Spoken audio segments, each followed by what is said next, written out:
جواب یہودی ڈالتے تھے، اس سے یہ سوال کرنا، اس سے یہ سوال کرنا. تو اس بارے میں اللہ پاک نے بلا تجادلوا اہل الکتاب الا بالذی احسن، ایمان والوں کو منع کر دیا کہ تم اہل کتاب جو اچھے ہیں نا ان سے پیسوں باسن، ہاں بہتر طریقے پر دلائل کے ساتھ ان سے پیسوں باسن، لیکن جو بے انصاف ہیں ضدی ہیں ان کو تم کیا کر سکتے ہو، زور ڈال سکتے ہو، تم کی بات ان کو جواب دے سکتے ہو. انہیں صحابہ نے جب تیسری مرتبہ بیعت کرنے کے لیے مدینہ کو گئے تھے، انہوں نے کہا تھا یا رسول اللہ صلی اللہ علیہ وسلم آپ ہمارے نہ تشریف لے آئے مدینہ منورہ. پہلے وہ یثرب تھا، پھر وہ پہلے مدینہ تھا، لیکن آپ کے جانے سے وہ مدینہ منورہ ہو گیا. کون جانتا تھا اس یثرب کی زندگی، کس کو پتا تھا اس یثرب، لیکن میرے پیغمبر کے قدم لگے، ان قدموں کی نسبت سے وہ مدینہ منورہ ہو گیا. یہ لوگ آئے، انہوں نے کہا کہ آپ ہمارے یہاں تشریف لے آئے.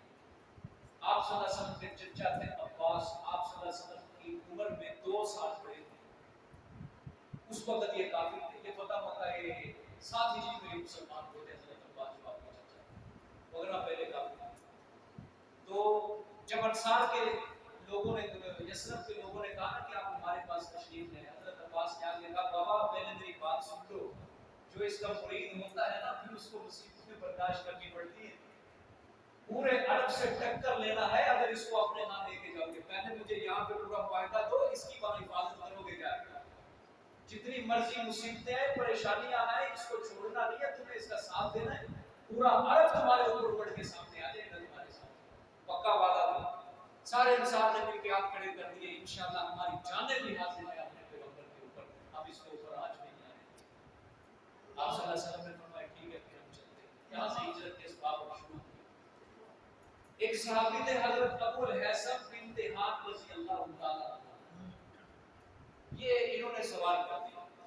انہوں نے کہا یا رسول اللہ صلی اللہ علیہ وسلم ایک بات پوچھنا چاہتا ہوں، ہم تو وعدہ دے رہے ہیں لیکن ایک آپ کی طرف سے بھی تھوڑا سا ہونا چاہیے.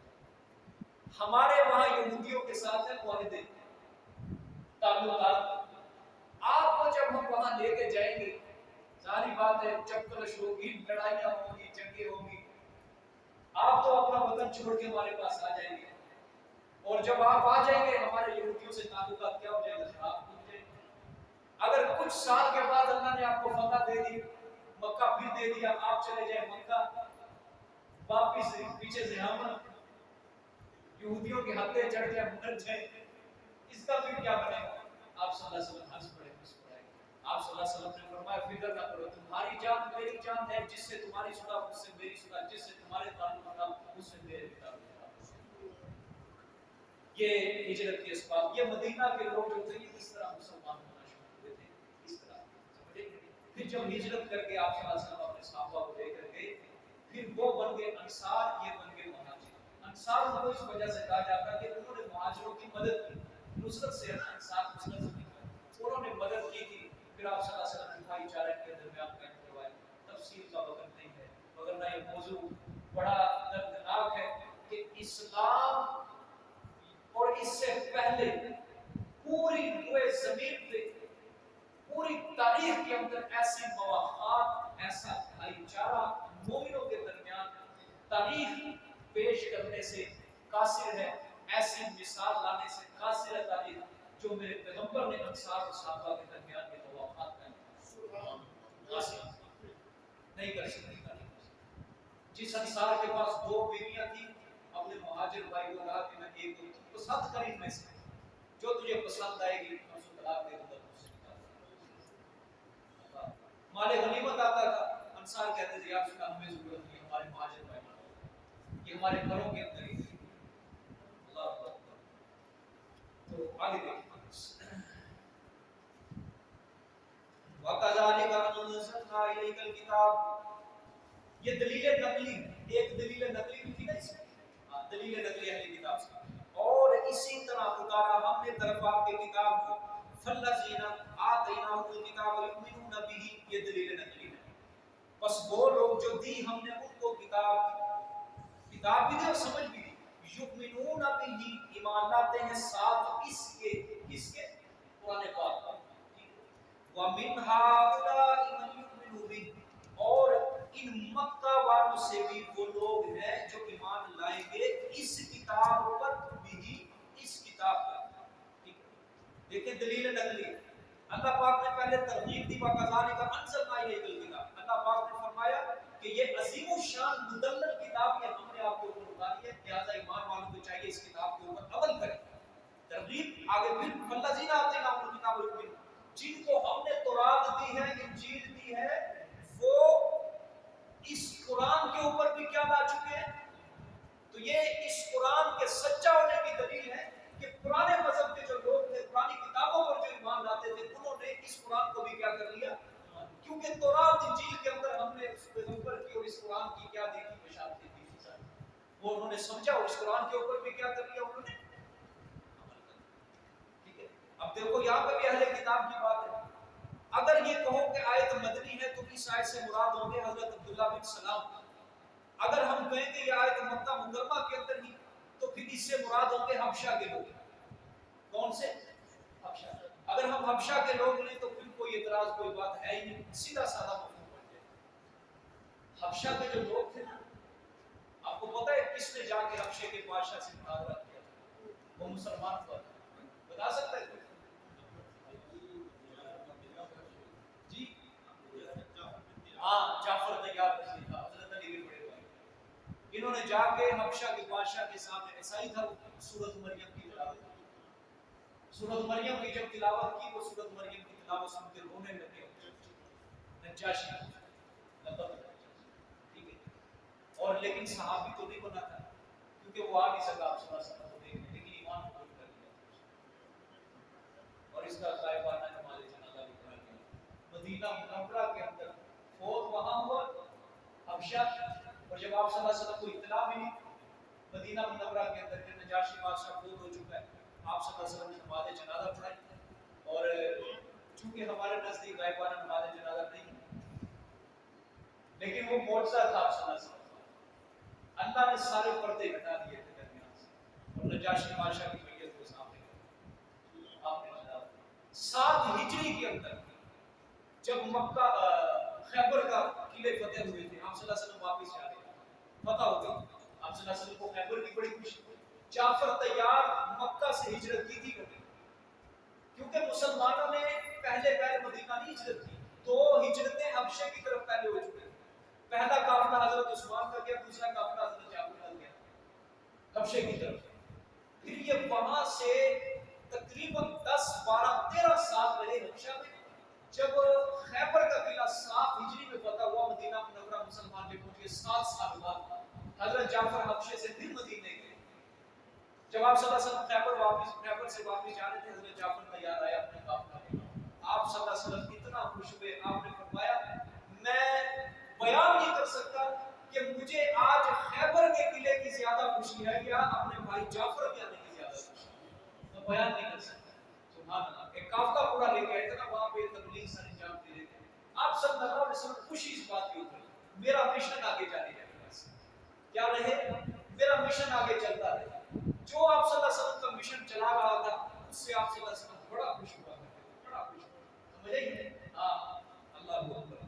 دیکھیے یہ واقعہ پڑھنا کبھی سارے آج کل موبائل ہے نا، ہر کسی کے پاس، گوگل کے اوپر لکھنا کبھی حضرت جعفر طیار رضی اللہ عنہ مسلمانوں کی حبشہ کی طرف ہجرت، جو سارے اسباب واقعات ہیں یہ سارا پڑھ کے آنا تھا. میں پوچھوں گا کس کس نے اس کا مطالعہ کیا ہے. اور نجاشی بادشاہ کے سامنے حضرت جعفر نے جو پورا مناظرہ کیا تھا وہ سارا پڑھ کے سمجھ گئے. تمہاری آنکھیں کھل جائیں گی کہ کس طرح یہ دین کے لیے صحابہ کرام نے قربانیاں دیکھیے. وما یجحد بآیاتنا الا الکافرون، اور نہیں انکار کرتے ساتھ ہماری آیات کے مگر کافر. ضدی لوگ، انادی لوگ ہماری آیات کو نہیں مانتے. آگے دیکھیں وما كنت تتلو من قبله من كتاب ولا تخطه بيمينك اذا لارتاب المبطلون. صداقت رسول صلی اللہ علیہ وسلم. اللہ پاک نے فرمایا، مشرکین کہتے تھے یہ لکھ کے لے کے آتا ہے. کیا کہتے ہیں؟ پرانی کتابوں سے پڑھتے ہیں، لکھ کے ہمارے سامنے مضمون لے کے آتے ہیں. اللہ پاک نے اس کا جواب دیا کہ میرے پیغمبر آپ تو نہ لکھنا جانتے ہیں نہ پڑھنا جانتے ہیں. اس قرآن کے اترنے سے پہلے آپ اپنے دائیں ہاتھ سے نہیں لکھا کرتے تھے، نہ پڑھنا جانتے تھے. تو جب آپ نہ لکھنا جانتے ہیں نہ پڑھنا جانتے ہیں تو ان بےمانوں کو تسلیم کرنا پڑے گا کہ جو بندہ نہ لکھنا جانتا ہے نہ پڑھنا جانتے ہیں، ہم کیوں کہہ رہے ہیں کہ یہ اپنی طرف سے گھڑ کے لے کے آتے ہیں؟ اب تو ان کو ماننا چاہیے کہ جو پڑھنا نہیں جانتا، جو لکھنا نہیں جانتا، ان کو ماننا پڑے گا کہ یہ آپ کے اوپر جو قرآن اتر رہا ہے یہ وحی کے مطابق اتر رہا ہے، لہٰذا اللہ کے سچے رسول۔ دیکھیں وما كنت تتلو من قبله، اور نہیں تھے آپ پڑھتے پہلے اس قرآن کے کوئی کتاب، نہ تورات نہ انجیل، کوئی کتاب نہیں پڑھتے تھے آپ، من کتاب، کتاب سے، ولا تخطه بيمينك، اور نہ لکھتے تھے اس کو اپنے دائیں ہاتھ کے ساتھ، آپ کو دائیں ہاتھ سے نہیں لکھتے، ٹھیک ہے، نہ لکھنا جانتے نہ پڑھنا جانتے، اذا لرتاب المبطلون، تب تو البتہ شک کرتے جھوٹے لوگ کہ اگر آپ لکھنا جانتے پڑھنا جانتے پھر ان کو راہ ملتی کہ بابا یہ لکھیں، آپ تو نہ لکھنا جانتے نہ پڑھنا جانتے ہیں تو پھر یہ کیوں شک کر رہے ہیں آپ پر؟ بات سمجھ میں آئی ہے کہ نہیں؟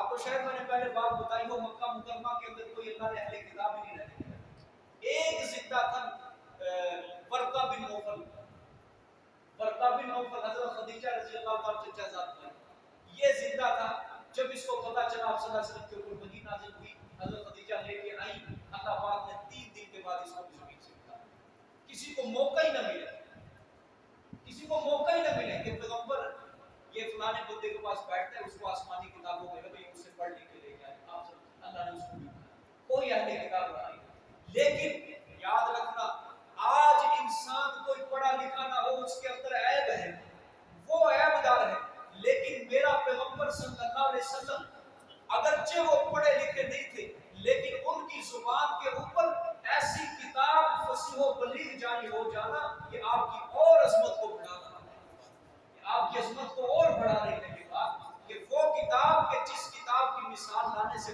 پوری دنیا عاجز آ گئی، اس کے اندر آگے اس نے ہاتھ اپنے گرا دیے، اپنی چپٹیاں زمین کے اوپر گرا دی، وہ ایسی کتاب پیش نہیں کر سکی، ایسی کتاب کا ایک امی کی زبان پر آ جانا جو لکھنا نہیں جانتا جو پڑھنا نہیں جانتا، یہ آپ سے اللہ کی عظمت کے اوپر دلالت کرتا ہے۔ غزوہ احد کے اندر آپ صلی اللہ علیہ وسلم کا ایک دانت شہید ہوا، شہید نے جڑ سے نہیں پڑا تھا، وہ صرف ٹوٹا تھا درمیان سے، ٹھیک ہے، اچھا عام آدمی جب اس کا دانت ٹوٹے گا سامنے والا ہم کہتے ہیں بونا عیب ہے اس کے اندر، اس کا منہ اچھا نہیں لگتا دیکھنے والے، لیکن جب آپ صلی اللہ علیہ وسلم کا دندان مبارک شہید ہوا، صحابہ کرام فرماتے ہیں کہ جب آپ صلی اللہ علیہ وسلم کا یہ دانت مبارک شہید ہوا، جب آپ کو ہم مسکراتا دیکھتے تھے اتنے دوسرے دانت خوبصورت نہیں لگتے تھے جتنا یہ ٹوٹا ہوا خوبصورت ہے۔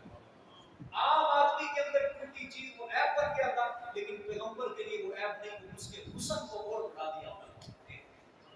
اللہ اپنے نبی کے اندر عیب رکھتے ہی نہیں، جس طرح حضرت موسیٰ کو فرمایا وَلَقَيْتُ عَلَيْكَ مَحَبَّةً مِّنِّي وَلِتُصْنَعَ عَلَيْكَ، تیرے اوپر میں نے محبت ڈال دی ہے، جو بھی تجھے دیکھے گا تجھے دیکھ کے فریفتہ ہو جائے گا۔ ہر پیغمبر کو جو جب دیکھ لیتا ہے اس کو دیکھ کے وہ فریفتہ ہو جاتا ہے، اس کے حسن کے چرچے شروع کر دیتا ہے۔ سمجھ آئیے؟ آگے دیکھیں بل هو آیات بینات فی صدور الذین اوتوا العلم وما یجحد بآیاتنا الا الظالمون، بلکہ یہ آیات ہیں بالکل واضح بیچ سینوں ان لوگوں کے جو دیے گئے علم کو۔ اللہ پاک نے فرمایا اس کتاب میں شک و شبہ کا بیان کیا ہے، سوال ہے اہل علم جو لوگ ہیں اس یہ کتاب ہم نے ان کے سینوں کے اندر محفوظ کر دی، چونکہ لکھنے کے اوپر زیادہ اس زمانے کے اندر نہیں تھا، صرف دلوں تک یہ کتاب اتاری جاتی تھی، آپ صلی اللہ علیہ وسلم دوسرے صحابہ کو اپنے سینوں میں، اللہ پاک نے فرمایا یہ کتاب تو اہل علم نے اہل ایمان نے اپنے سینوں میں محفوظ کر کے اس کو ہر قسم کی تحریف سے ہر قسم کی تبدیلی سے محفوظ کر دیا ہے۔ کس طرح تم کہہ سکتے ہو کہ یہ کتاب اپنی طرف سے لکھ کے لے آتا ہے یا اپنی طرف سے گھڑ کے لے کر آتا ہے؟ یہ کتاب اللہ پاک نے فرمایا اہل علم کے سینوں کے اندر ہم نے اس کتاب کو محفوظ کر دیا، اور یہ طریقہ آج تک جاری ہے۔ وما يجحد بآياتنا الا الظالمون، تو نہیں انکار کرتا ساتھ ہماری آیات کے مگر ظلم کرنے والے۔ آگے شکوہ ہے جی آگے وقالوا لولا انزل عليه آیات من ربه، اور کہا انہوں نے کہ کیوں نہیں اتارا گیا اوپر اس کے آیات، آیات سے مراد فرمائشی بول سے کوئی نشانی، من ربہ اس کے رب کی طرف سے، قل انما الآیات عند اللہ، فرما دو میرے پیغمبر سوائے اس کے نہیں کہ فرمائشی موجزے اختیارات عند اللہ کس کے پاس ہے؟ اللہ کے پاس ہے۔ میرا کام کیا ہے وَإِنَّمَا أَنَا نَذِيرٌ مُبِينٌ، سوائے اس کے نہیں کہ بے شک میں تو ہوں ڈرانے والا واضح، میرے اختیار میں بابا موزے سے نہیں ہے، موزہ اللہ کے اختیار میں، جب اللہ چاہے اپنے نبی کی عزت بڑھانے کے لیے اس کے ہاتھ میں ظاہر کر دیتا ہے۔ میرا کام ہے جو اللہ کی بات نہیں مانے گا، میرا کام ہے اس کو ڈراؤں، اس کو جہنم کے عذاب میں تخفیف۔ آگے اولم یکفیہم انا انزلنا علیک الکتاب یتلی علیہم ان فی ذلک لرحمۃ وذکری لقوم یؤمنون، یہ بھی پیچھے سے متعلق اللہ نے فرمایا میرے پیغمبر اگر یہ اتنے ہی حق کے جویا ہیں، اگر اتنا یہ چاہتے ہیں کہ ہمارا دل مطمئن ہو جائے، ہمیں کوئی فرمائشی معجزہ دکھاؤ، اللہ نے فرمایا میرے پیغمبر کیا ان کے لیے قرآن کافی نہیں ہے؟ سبحان اللہ، بھئی یہ تو معجزہ آپ صلی اللہ علیہ وسلم کا سارے معجزوں سے بڑا ہوا ہے، سب سے بڑا معجزہ آپ کا قرآن ہے، سارے معجزوں کے اوپر یہ معجزہ غالب ہے کہ ان کے لیے قرآن کافی نہیں ہے۔ یہ روز بروز شک کر رہے ہیں اس کے اوپر، ہم قرآن کی آیت اتار دیتے ہیں ان کے شک و شبہات کو دور کرتے ہیں کہ یہ قرآن ان کے لیے کافی نہیں ہے۔ ادھر سے ان کے دل کے اندر شک آتا ہے قرآن کے اوپر، ہم فوراً اس کا جواب دے دیتے ہیں۔ آپ کی صداقت کو یہ قرآن روز بروز روزے روشن کی طرح واضح کر رہا ہے، ان کے لیے قرآن کافی نہیں ہے۔ اسلام کی حقانیت کو، صداقت کو روزے روشن کی طرح روز بروز قرآن کہتے واضح کر رہے ہیں۔ ہاں بے شک اس میں البتہ رحمت ہے۔ ہاں اولم یکفیہم انا انزلنا علیک الکتاب، اور کہا انہوں نے ہاں آیا نہیں کافی ان کو کہ بے شک ہم نے اتارا اوپر آپ کے کتاب کو، قرآن کو، یتلا علیہم پڑھی جاتی ہے اوپر ان کے، ان فی ذلک لرحمۃ بے شک اس میں کیا ہے بلکہ رحمت ہے، و ذکر اور نصیحت ہے ایسی قوم کے لیے جو ایمان لانا چاہتی ہے۔ قل کفی باللہ بینی و بینکم شہیدا، فرما دو میرے پیغمبر کافی ہے اللہ میرے درمیان اور تمہاری درمیان گواہ، یعلم ما فی السماوات والارض، جانتا ہے وہ جو کچھ آسمانوں میں ہے اور زمینوں میں ہے، والذین آمنوا بالباطل وکفروا باللہ اولئک هم الخاسرون، اور وہ لوگ جو ایمان لائے ساتھ باطل کے اور انکار کیا اللہ پاک کا، اولئک هم الخاسرون، یہی لوگ ہیں جو خسارے کے اندر۔ اللہ پاک نے فرمایا میرے پیغمبر اگر یہ پھر بھی نہ مانتے، آپ کہہ دیں کہ بابا ماننا ہے نہ مانو تمہاری مرضی، میرے درمیان تمہارے درمیان اللہ کا، وہ جانتا ہے جو تم روزانہ بکواس کر رہے، جو تم کہہ رہے ہو وہ اللہ جانتا ہے، کیوں؟ وہ اللہ زمین و آسمان کی چھپی ہوئی باتوں کو بھی جانتا ہے۔ اور یاد کر لو یہ بھی بات کہ جو ایمان لائے گا شرک کے اوپر بالباطل، والذین آمنوا بالباطل، جو شرک کے اوپر شرک کو مانے گا، اس کے اوپر یقین رکھے گا اور اللہ کی توحید کا انکار کرے گا، یہ لوگ بہت بڑے خسارے ہیں۔ آگے وَيَسْتَعْجِلُونَكَ بِالْعَذَابِ، اور جلدی مانگتے ہیں آپ سے عذاب کو۔ دیکھیے یہ زجر ہے ما تخویف اخروی و دنیاوی، ما تخویف اخروی و دنیا کے عذاب کا بھی ڈراوا اور آخرت کے عذاب کا، اور جلدی مانگتے ہیں آپ سے عذاب کو۔ جب آپ صلی اللہ علیہ وسلم کہتے تھے نا اللہ کا عذاب ہے، یہ کہتے تھے ٹھیک ہے لیکن اللہ نے فرمایا جلدی مانگتے ہیں، ہاں وَلَوْلَا أَجَلٌ مُّسَمًّى لَّجَاءَهُمُ الْعَذَابُ، اور اگر نہ ہوتی ایک میعاد مقرر، کوئی لکھت کوئی مقرر، لَجَاءَهُمُ الْعَذَابُ، البتہ آ جاتا ان کے پاس عذاب، وَلَيَأْتِيَنَّهُم بَغْتَةً وَهُمْ لَا يَشْعُرُونَ، اور البتہ ضرور بھی ضرور آئے گا ان کے پاس اچانک، وَهُمْ لَا يَشْعُرُونَ، اور وہ شعور بھی نہیں رکھتے۔ یہ تخویف دنیاوی ہے۔ اللہ نے فرمایا میں نے لکھ دیا ہے عذاب ان کی مقرر، کہ جب آئے گا نا اپنے موقع کے اوپر اپنے وقت کے اوپر عذاب آ جائے گا۔ اگر یہ لکھت نہ ہوتی ہے میعاد نہ ہوتی، جب یہ شرک کرتے میں فوراً ان کے اوپر عذاب نازل کرتا، لیکن میرے ہاں ایک میعاد ایک وقت مقرر ہے، لیکن آئے گا ضرور وقتاً اچانک آئے گا، لیکن ان کو پتہ بھی نہیں ہوگا۔ یہاں سے غزوہ بدر کی بات کیا ہے؟ غزوہ بدر،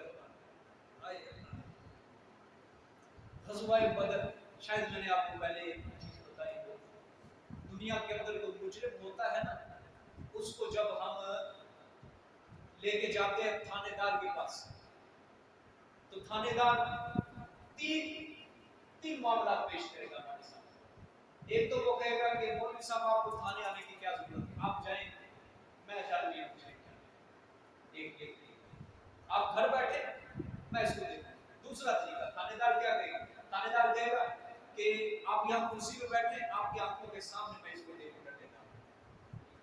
تیسرا طریقہ مجھے تھانے دار کہے گا ڈنڈا خود پکڑ لگا اس چھتائی کرے اس کی طریقے سے. اللہ پاک نے بھی یہ تین چیزیں اپنے پیغمبروں کے ساتھ. ایک تو اللہ نے کسی قوم کے اوپر عذاب ہو جاتا نے کہا اے نبیوں نکل جاؤ بس میں جانوں یہ کافر جان دیکھ سمجھے. دوسرا اللہ پاک نے مومنوں کی آنکھوں کے سامنے دشمن کو غلط کیا. حضرت موسیٰ علیہ السلام اور حضرت یہ بنی اسرائیل فرعونیوں کو پانی میں غرق کیا. اللہ نے فرمایا وانتم تنظرون تم دیکھ رہے تھے. تیسرا طریقہ تھانے دار ڈنڈا پکڑا دے.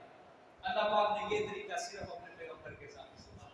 میرے پیغمبر کو بتا دو فی سبیل اللہ یا تعالی فتنہ تم یکون الدین کلہ للہ. میرے پیغمبر میں نے آپ خود ڈنڈا اٹھائے ان کے سروں میں مارے یہاں تک کہ اللہ کے نظام زمین کے اوپر غالب آ جائے. کھائی کذا بھائی سے سر کرے قطرہ یا اڑا دے کے گردنے پر مجھے کے بعد. اور ایک چوتھا طریقہ بھی ہے. چوتھا طریقہ اللہ پاک مجھے کو کہیں ڈنڈا خود پکڑ مار اپنے سینے. سمجھے ہی کہ نہیں. ہاں مجرم کو اللہ کے مار ڈنڈا پکڑ زنجیر پکڑ چھری پکڑ مار اپنے سینے اور ڈنڈے. اللہ پاک کو سنا دے ہر سال 10 پہلے 2 دن ہوتے تھے لیکن جو ان کی گستاخی بڑھتی جا رہی ہے اللہ پاک دن بڑھاتے جا رہے ہیں. اب 10 دن پورے ہو گئے. سمجھے ہو جائیں گے انشاءاللہ 40 دن ضروری قرار ہو جائیں گے. سمجھے لوگ ہمیں کہتے ہیں یہ میں ماتم سے ماتم سے یہی کہتے ہیں نا اپنی روکتے بابا ہم ماتم سے نہیں روکتے ہم کریں گے. ہاں تم ہمیں خدمت سونپو روکتے نہیں ہیں تم ہماری خدمت کرو پیٹھ ہماری طرف کرو یہ کام ہم سر انجام دینے کے لیے تیار. پکڑو ہمارے ہاتھ میں ڈنڈا سے جیت کے کام ہم تمہارے ساتھ انشاءاللہ ہوگا دیں پورا تعاون کریں گے اس کے ساتھ. میرے شاہ جی سے کسی نے سوال کیا کہ سید داؤد شاہ بخاری رحمۃ اللہ علیہ شین نے آگے کہا کہتے شاہ جی دیکھو ہمارے اوپر ہر سال ہمارے زنجیریں لگتی ہیں جسموں کے اوپر ہمارے زخم ٹھیک ہو جاتے ہیں سمجھ تو ہم اللہ کے نزدیک مقبول ہیں ہم سچے لوگ ہیں. شاہ جی نے کہا زخم ٹھیک اس لیے ہو جاتے ہیں زنجیر بھی تمہاری ہاتھ بھی تمہارا. ہاں زنجیر تمہاری ہو ہاتھ ہٹاؤ اللہ کا ہو پھر میں دیکھتا ہوں کس طرح زخم ٹھیک ہوتے ہیں. زنجیر دو مجھے ہاتھ ہٹاؤ اللہ پھر میں ماروں گا پھر میں دیکھوں گا کس طرح یہ زخم ٹھیک ہوتے ہیں. عطا اللہ شاہ صاحب نے فرمایا یہ زخم ٹھیک اس لیے ہوتے ہیں اللہ نے تمہیں ہر سال سزا دے دی. ہاں جو ابو بکر سے رکھے گا بغض وہ اس کا خلیل کون تھا؟ کون؟ ابراہیم تھا. اس کے خلیل کا جو دشمن کون تھا؟ نمرود. کس طرح مارا اللہ نے؟ ناک سے مچھر داخل کیا اللہ نے ناک سے. وہ مچھر جب دماغ میں پہنچا کاروائی شروع کی اس نے اللہ اکبر 100 جوتے اپنے غلاموں سے کھایا کرتا تھا اس کو پھر سکون ملتا. وہ اپنے غلاموں کو کہتا تھا مارو مجھے ڈنڈے. پیٹتا تھا ماتم کرتا پیٹتا سب میں مارتا پیٹتا مر گیا. اور جو میرے پیغمبر کے خلیل کا دشمن ہوگا یہ بھی اسی طرح قیامت تک پیٹتا مر جائے گا. سمجھ آئیے کہ ہاں دیکھیں جس سینے کے اندر صدیق کا بغض ہو جس سینے کے اندر میری ماں عائشہ کا بغض ہو جس سینے کے اندر عمر فاروق کا بغض ہو جس سینے کے اندر عثمان رضی اللہ تعالی کا بغض ہو اللہ اس سینے کو کبھی چین سے نہیں بیٹھنے دے. اللہ اس کے ہاتھوں سے اس کو بٹھائے گا ساری طرف ساری اس کی ڈیمانڈ اللہ دیکھیں کیا وَيَسْتَعْجِلُونَكَ بِالْعَذَابِ یہ تخفیف جلدی مانگتے ہیں آپ سے عذاب کو وَإِنَّ جَهَنَّمَ لَمُحِيطَةٌ بِالْكَافِرِينَ بے شک جہنم البتہ احاطہ کرنے والی ہے کافروں. یوم یغشاہم العذاب من فوقہم ومن تحت ارجلہم جس دن ڈھانپ لے گا ان کو عذاب ان کے اوپر سے اور ان کے نیچے سے وَيَقُولُ ذُوقُوا مَا كُنتُمْ تَعْمَلُونَ اور فرمائے گا اللہ پاک چکھو تم کو جو تم کرتے رہے کرو. دنیا میں بڑا مانگتے تھے نا عذاب جواب میں اللہ بھیج دے گا پھر اللہ کہیں گے اوپر سے بھی عذاب نیچے سے پھر اللہ کہے گا ان کو ذلیل کر دیں گے لو پھر عذاب دے دو. یا عبادی الذین آمنوا ان ارضی واسعۃ فإیایا فاعبدون. اب یہ پہلے دعوے سے متعلق ہے وہ شروع پہلی آیت تھی نا میں تمہیں چھوڑوں گا نہیں مانوں گا آزماؤں گا. اب اس کے متعلق اے میرے بندو وہ لوگ جو ایمان لائے بے شک میری زمین فراخ ہے کیا ہے فإیایا فاعبدون پس تم میری ہی باتیں کرو. کیا کرو؟ میری ابتدائے مسلمانوں کے اوپر ظلم و ستم کی تیار ہے. ظلم بڑا. اللہ پاک نے فرمایا چلو یہاں سے اب تمہارا کافروں کے ساتھ رہنا یہاں پہ نہیں بنتا. ٹھیک ہے ہجرت کرو. مسلمانوں نے اول ہجرت حبشہ کی طرف, پھر ہجرت حبشہ, تیسری مرتبہ مسلمانوں نے ہجرت کی مدینہ منورہ. اس کے اندر یہاں پہ اللہ نے فرمایا اے مومنو اگر اپنے ایمان کی حفاظت چاہتے ہو میرے دشمنوں سے غلط ہو, ان مشرکوں سے, ان کافروں کے ساتھ تمہارا رہن سہن نہیں ہوتا, ان کے درمیان سے اب نکل جاؤ. ہاں میری زمین کیا ہے, کشادہ وسیع ہے میری زمین, یہاں سے دوسری جگہ چلے جاؤ, میری ہی باتیں کرو. ٹھیک ہے.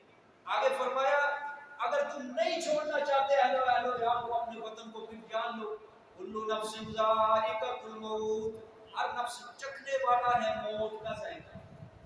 موت کا ذائقہ ہر نفس نے چکھا ہے. اس سے اور دنیا سے کوئی آج ہجرت کر لو, آج ان کافروں سے نکل کے کسی اور جگہ چلے جاؤ امن والی, جہاں تم اسلام کے احکامات پہ عمل کر سکو. لیکن یاد رکھنا ایک دن پھر اس دنیا سے بھی ہجرت کرو. اس لیے پہلے ہی اللہ کے ساتھ تعلق جوڑنے کی نسبتیں بناؤ, پہلے ہی اللہ سے تعلق جوڑو. ثم الینا ترجعون, پھر طرف ہمارے تم لوٹائے جاؤ. والذین آمنوا وعملوا الصالحات لنبوئنهم من الجنة غرفا تجری من تحتها الانہار خالدین فیہا نعم اجر العاملین. اب یہ ہجرت والوں کے لیے بشارت. اور وہ لوگ جو ایمان لائے اور نیک عمل کیے البتہ ضرور کی ضرور دیں گے ہم ان کو جنت سے غرفا بالا.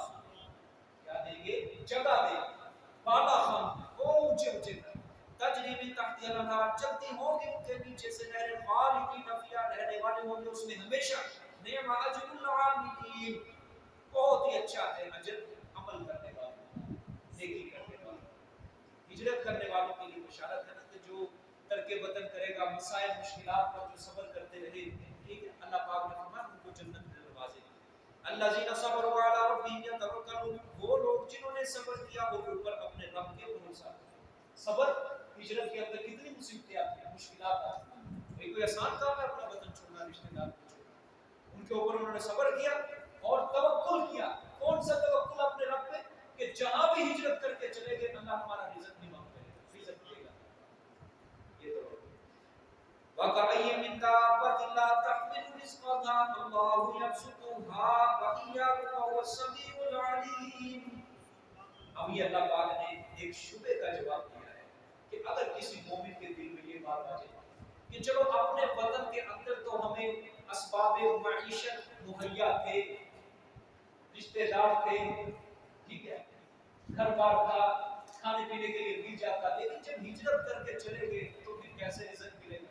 اللہ نے پہلے جواب دیا. اللہ پاک نے فرمایا اے مومن یہ دیکھو زمین کے اوپر کتنے جانور ہیں, ان کا کوئی ٹھکانہ ہے؟ جدھر جاتے ہیں اس ادھر بیٹھ جاتے ہیں, پانی بھی پیتے ہیں. آج تک تم نے کسی جانور کو دیکھا اس نے اپنا رزق اکٹھا کیا, اپنا رزق اس نے اپنے پیٹ کے اوپر لادا؟ کبھی دیکھا ہے؟ اللہ ان کو بھی روزیاں دے رہا ہے, اللہ تم کو بھی روزیاں دے رہا ہے. ہاں میں جانوروں کو, کتوں کو, خنزیروں کو میں رزق دے سکتا ہوں, تم تو میرے مہاجر ہو, تم تو میرے پیار ہو, میں تمہیں رزق نہیں دوں گا. سبحان اللہ, کہنا آسان ہے, ذرا خود بھی سوچو. ایسے قرآن کے لیے تم چھٹیاں کرتے ہو, دنیا کے لیے مجھے فلانی شادی کرنی ہے, مجھے فلانی شادی, میں ادھر بولتا ہوں چھوڑو شادی کو, کیا کرنا ہے؟ اپنی شادی ذاتی ہو میرے سامنے عذر پیش کرو. یہ عذر ہے, کسی کی شادی کیا عذر ہے؟ لوگوں کی شادیوں میں جا رہے ہیں, اپنی شادی کوئی ہو, دوسری شادی کروانی ہے کراؤ. ہم بھی دعا کریں گے اللہ اس کے کاروبار میں اس کی دوسری بیوی کو بابرکت بنا. اس کے یہ عذر ہے, ایسا یہ سنت کے اوپر عمل کر رہے ہو, سمجھے یہ نہیں. باقی دنیا میں فلانے کام چلا گیا تھا, فلانے کام چلا گیا, ایسی اتنا بڑا درس چھوڑ کے تمہیں اتنا نقصان کیا ہے جی؟ میں فلانی جگہ نہ جاتا, اپنا کام نہ کرتا, میرا کام تباہ ہو گیا. اللہ کو کمزور سمجھیے, تم اللہ کی خاطر پھر درس میں آؤ, اللہ تمہارا وہ کاروبار بھی درست کر دے گا. دیکھیں گے وَكَأَيٍّ مِّن دَابَّةٍ لَّا تَحْمِلُ رِزْقَهَا, اور کتنے جانور ہیں جو نہیں اٹھا رہے رزق اپنا, نہیں اٹھا رہے. اللہ ہی روزیاں دیتا ہے, اللہ یرزق, اللہ ہی روزیاں دیتا ہے ان کو, وَإِيَّاكُمْ, اور تم کو بھی, وَهُوَ السَّمِيعُ الْعَلِيمُ, اور وہی سننے والا جاننے والا اللہ کو. وَلَئِن سَأَلْتَهُم مَّنْ خَلَقَ السَّمَاوَاتِ وَالْأَرْضَ وَسَخَّرَ الشَّمْسَ وَالْقَمَرَ لَيَقُولُنَّ اللَّهُ فَأَنَّىٰ يُؤْفَكُونَ. دوسری دلیل عقلی ہے، چار دلیل عقلی تھی عمومی دعوے کے اوپر، اب یہ دوسری عقلی دلیل اور سے سمجھنی ہے بات۔ اللہ نے فرمایا میرے پیغمبر، اور البتہ اگر آپ سوال کریں ان مشرکین مکہ سے کس نے پیدا کیا آسمانوں اور زمینوں کو، وسخر الشمس والقمر، اور مسخر کیا کس نے سورج اور چاند کو، لا یقولن اللہ، البتہ ضرور بھی ضرور کہیں گے وہ کہ اللہ نے۔ کس نے؟ آسمان کس نے پیدا کیا تمہارے لیے؟ بارشیں برساتا ہے۔ زمین کس نے پیدا کی تمہارے لیے؟ غلہ اگاتا ہے۔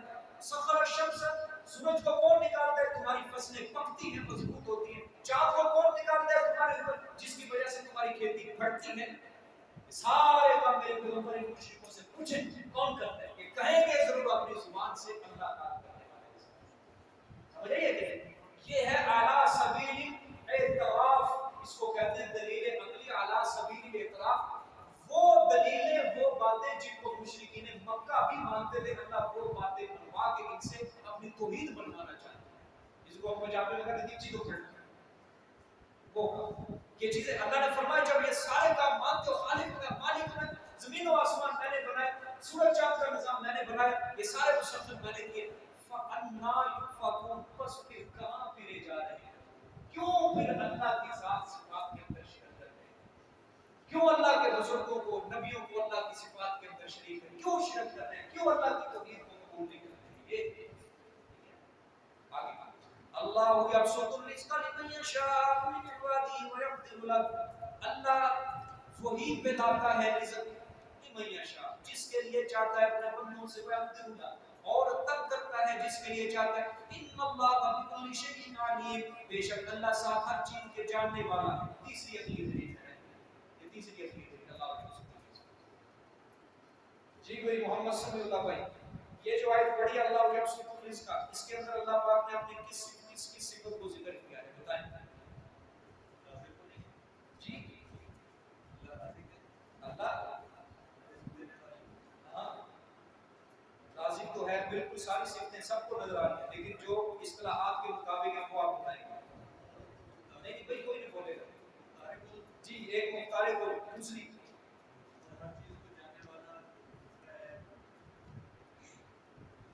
یہ کون سی صفت ہے؟ ہاں شاباش، دو صفتیں ذکر کی اللہ پاک۔ اللہ یبسط الرزق، رزق کی تنگی فراہمی کس کے ہاتھ میں ہے؟ ہاں ان اللہ بكل شيء علیم، ہر چیز کو جاننے والا کون ہے؟ سمجھا گیا کہ پریشان نہ ہوا کرو، آپ کو مارو، ایک نہ ایک دن خود ہی انشاءاللہ میدان میں بہادر ہو جاؤ گے۔ اگر گرے ہی رہے گر ہی جاؤ گے، گر کے اٹھو گے، پھر گر کے اٹھو گے، پھر گر کے اٹھو گے، پھر بہادر ہو جاؤ گے۔ یہی ہے کہ دیکھیں جب اللہ نے فرمایا جب رزق پھیلانے والا، تنگی کرنے والا، ہر چیز کا جاننے والا، عالم الغیب خالق الغیب، تو باتیں بھی کس کی کرنی چاہیے؟ آگے چوتھی اگلی دلیل، والا انسان کا من نزل من السماء ماء فاحيا به الارض من بعد موتها، اور البتہ اگر آپ ان سے سوال کریں کس نے اتارا آسمان سے پانی، فاحيا به الارض من بعد موتها، بس زندہ کیا ساتھ اس پانی کے زمین کو بعد اس کے بنجر ہو جانے، موتها بنجر، لا یقولن اللہ، البتہ ضرور بھی ضرور کہیں گے وہ اللہ ہے۔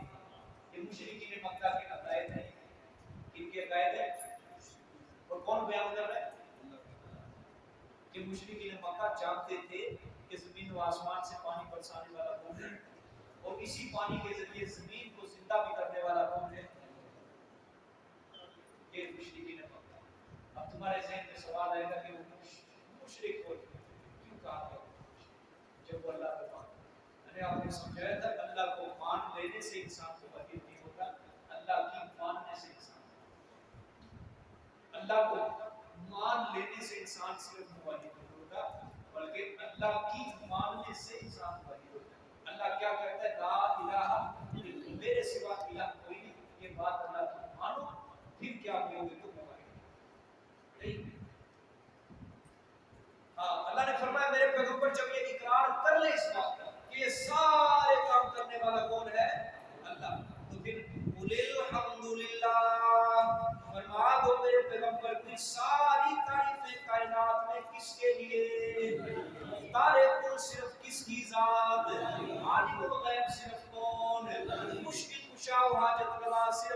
کی ذات، کارساز و دستگیر صرف کون؟ انسانی جبین کی عاجزیوں کے لیے سچا مسجود کون؟ بل اکثرهم لا یعقلون، بلکہ ان کے اکثر نہیں سمجھتے، ان کے اکثر نہیں سمجھتے۔ اللہ کیا نہیں سمجھتے کہ عقل کا تقاضا تو یہ تھا جب سارے کام اللہ کر رہا ہے تو پھر عبادتیں بھی اس کی کریں، لیکن ان ظالموں نے معاملہ برعکس کیا۔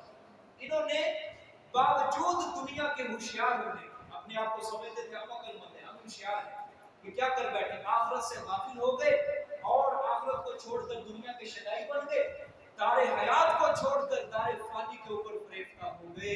یہ سمجھتے نہیں ہیں، یہ بے عقل ہے۔ آگے وما هذه الحیات الدنیا الا لهو ولعب وان الدار الاخرة لهي الحیوان لو كانوا يعلمون۔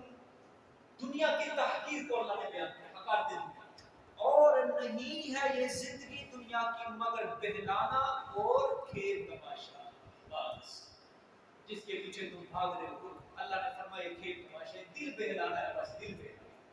لہو کسے کہتے ہیں؟ دل بہلانا۔ دل بہلانا کس کو کہتے ہیں؟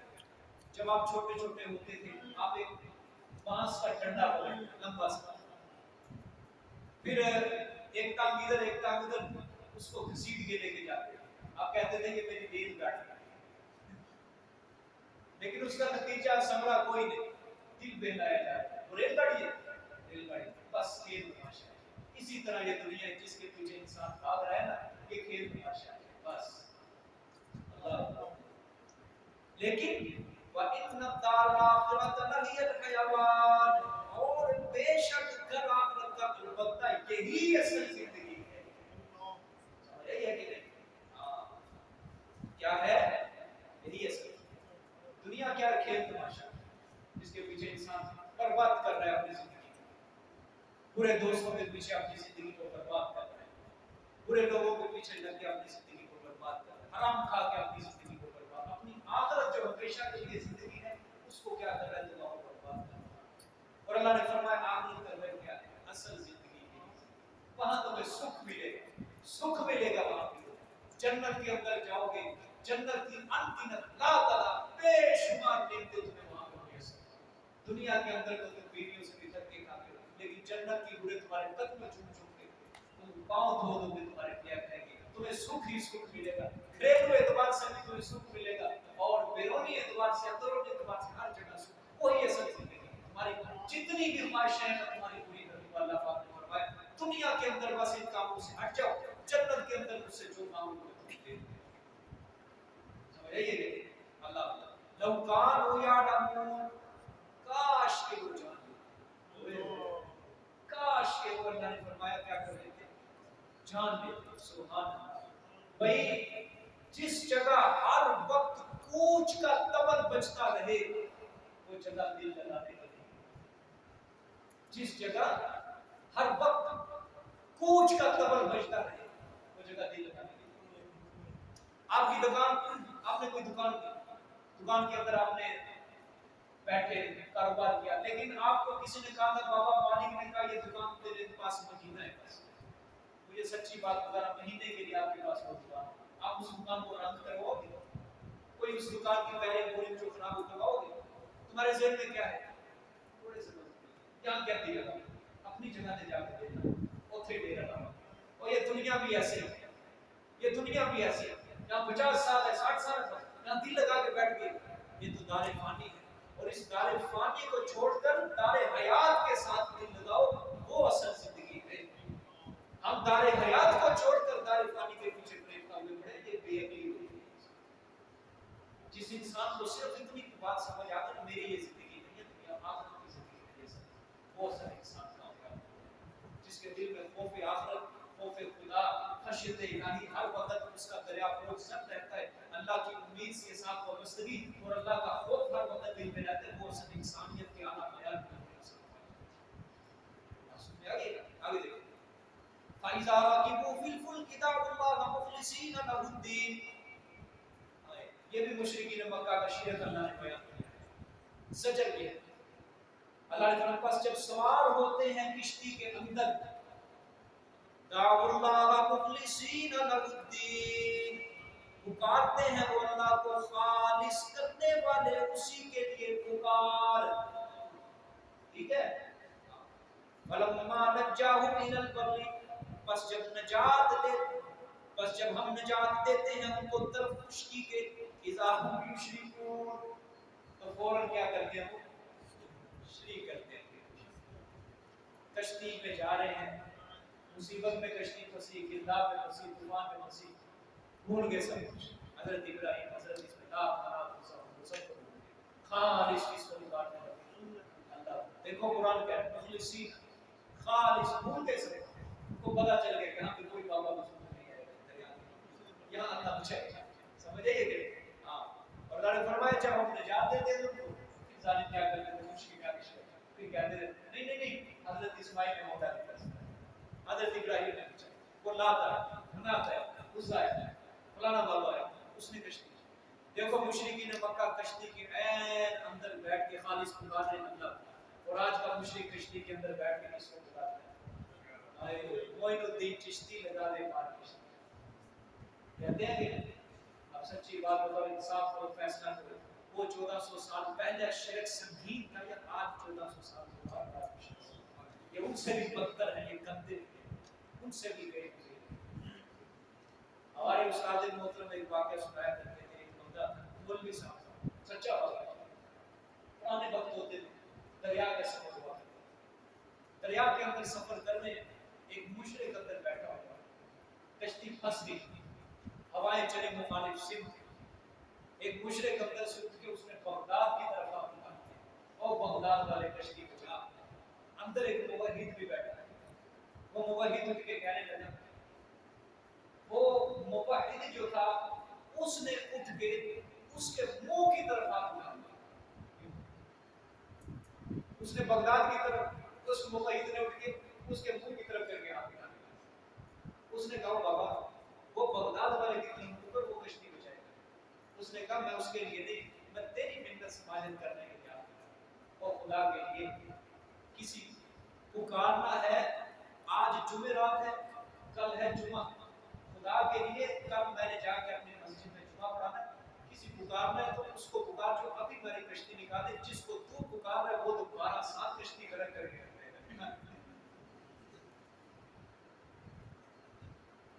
تمہیں سب کو سمجھ نہیں آئی.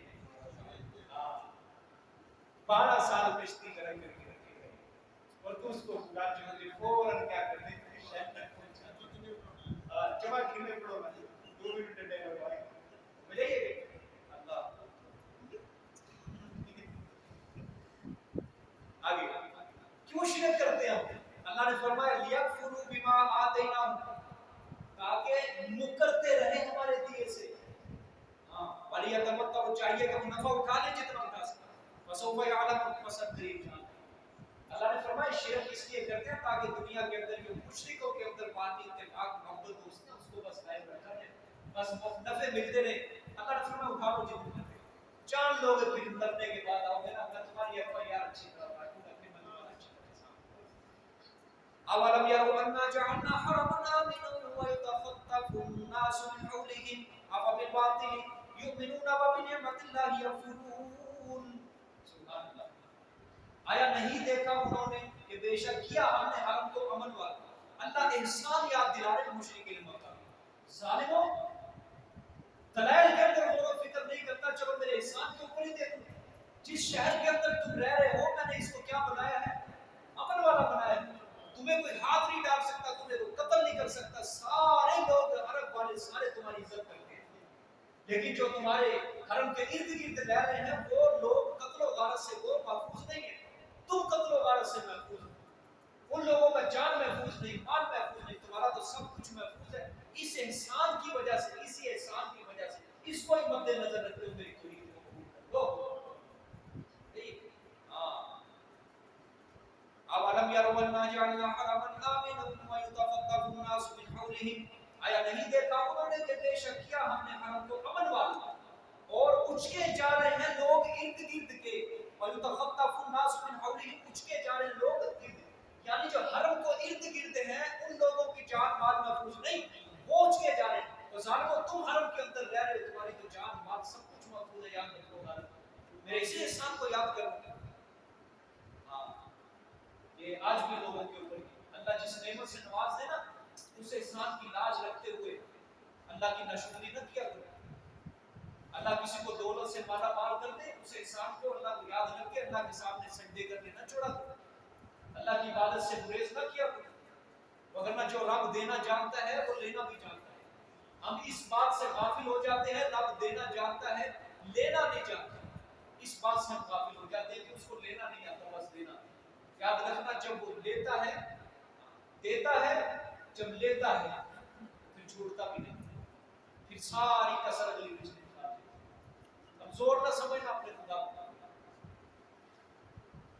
افبالباطل یؤمنون وبنعمت اللہ یکفرون. آیا بس ساتھ باطل کے ایمان لاتے ہیں یعنی شرک پر یقین رکھتے ہیں اور ساتھ اللہ کی نعمتوں کی یکفرون ناشکری کرتے ہیں. گناہ کو پکڑ لیا اور ثواب کو چھوڑ دیا, نیکی کو چھوڑ دیا, گناہ کے اوپر عمل کرنے لگے, ناشکریاں کرنا چاہتے ہیں. صرف یہی مطلب نہیں ہے بھائی گناہ جو کرنا ہے یہ بھی ناشکری کے اندر داخل ہے. نیکی کرنا شکر میں داخل ہے, گناہ کرنا ناشکری میں داخل ہے. ساتھ فی الارض کے اندر یہ شامل ہوتا ہے کہ زمین کو گندا کرنے کا. وَمَنْ أَظْلَمُ مِمَّنِ افْتَرَىٰ عَلَى اللَّهِ كَذِبًا أَوْ كَذَّبَ بِالْحَقِّ وَلَمَّا جَاءَهُ. اور کون بڑا ظالم ہے اس انسان سے جو باندھتا ہے اوپر اللہ کے جھوٹ کو. جھوٹ سے مراد کہ اس کا شریک ہے. او کذب بالحق لما جاء, یا جھٹلایا ساتھ حق کے جب کہ آ گیا اس کے پاس, یا اس نے حق کو جھٹلایا جب کہ وہ اس کے پاس آ گیا. قرآن کو جھٹلا دیا, عمل نہیں کیا. الیس فی جہنم مثوی للکافرین. آیا نہیں ہے جہنم میں ٹھکانہ واسطے کفر کرنے والوں. اللہ نے فرمایا جھوٹ بول رہے ہو, شرک کر رہے ہو, کفر کر رہے ہو, میری نصیحتوں کو جھٹلا رہے ہو, کیا سمجھتے ہو جنت دوں گا, بچ جاؤ گے میری گرفت سے. اللہ نے فرمایا آیا پھر جہنم نہیں ہے ٹھکانہ تمہارا؟ کیا پھر میں نے ٹھکانہ جہنم بھی بنا کے رکھا تمہارے لیے؟ آگ بھڑک رہی ہے 1000 سال 2000 سال 70000 سال سے میں نے اس جہنم کی آگ کو بھڑکایا.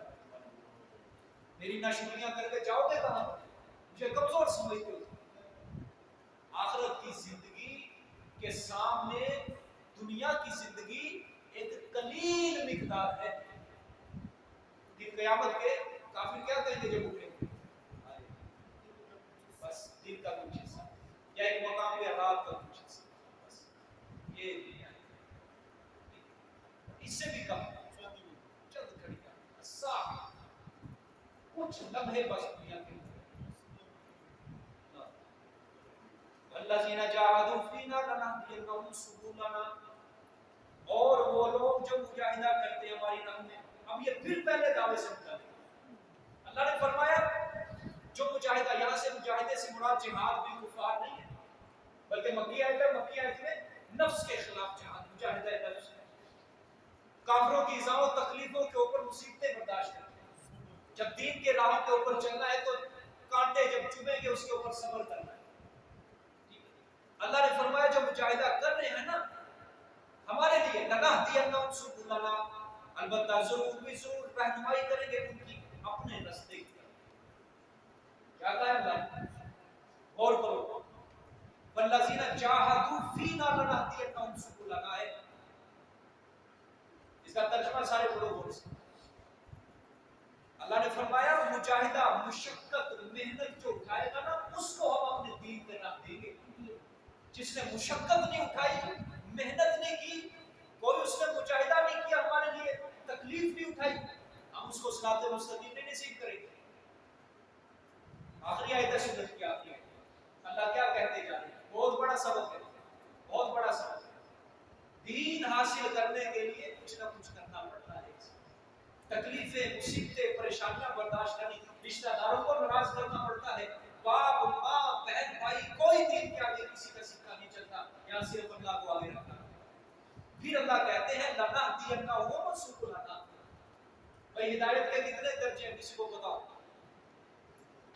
وہ سورۃ فاتحہ کی پڑھی ہوئی بات ہے, 4 درجے. اسی طرح پہلا ہے انابت,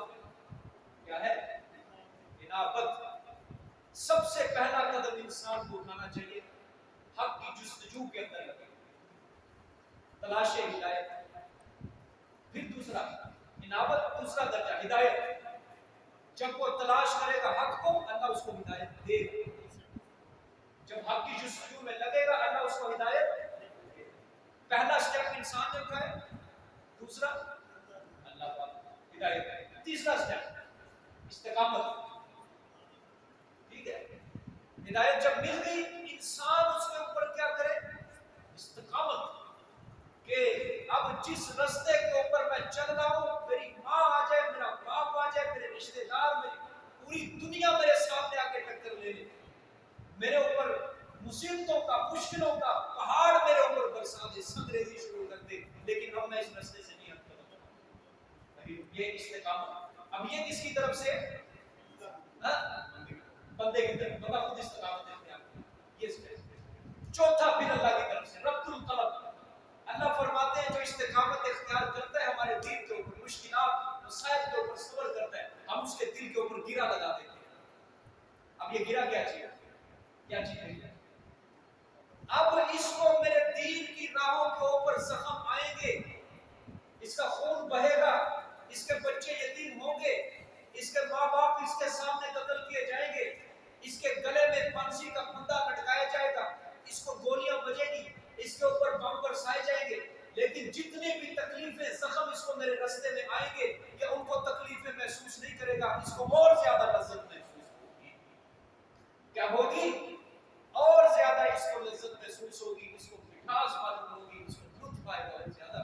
اللہ کہتے ہیں پھر وہ مرتا تو مر جائے گا، جان تو دے دے گا، لیکن میرے دین سے ایک حرف، ایک قدم بھی پیچھے۔ یہ ہے ربط القلب۔ چار درجے ہیں ہدایت کے، چار۔ پہلا انسان کی طرف سے ہدایت، دوسرا اللہ کی طرف سے ہدایت دیتے ہیں، تیسرا بندے کی طرف سے استقامت، چوتھا ربط القلب، جب استقامت بندہ اختیار کرتا ہے ربط القلب بتا دیتا ہے۔ سمجھ گئے؟ ہاں، مجاہدہ کرو، مشقتیں برداشت کرو دین کے لیے، اسلام کے لیے، اللہ پاک تمہاری دستگیری کرے گا، تمہیں صراط مستقیم کا اللہ رستے کھولتا جائے گا، سیدھے رستے دنیا کے اندر کھولتا جائے گا۔ جب ہاتھ کے اوپر ہاتھ رکھ کے بیٹھے رہنا ہے پھر اللہ کبھی رہنمائی نہیں کرے گا۔ پڑھتے رہا کوئی بس 5 وقت کی نماز آگے بڑھ رہا ہے اور اللہ کے اوپر احسان جتلاتا رہے، بس تسبیح پھیر رہا ہے، اللہ کے اوپر احسان جتلاتا رہے، لیکن جب مشقت نہیں اٹھانی، کسی تکلیف نہیں اٹھانی، اللہ پاک ایسے بندے کو یاد رکھنا، اللہ پاک کو مشقتوں کی ضرورت ہے، تمہاری تکلیفوں کی ضرورت ہے، کچھ نہ کچھ کرنا پڑے گا اس کے لیے۔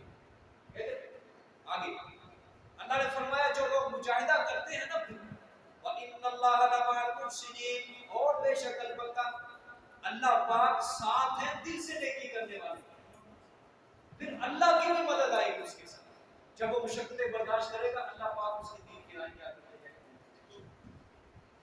جی یہ حاضری دے دیں، پھر اس کے بعد دعا ہوگی انشاءاللہ۔ بھائی جس کے نام نہیں لکھے ہیں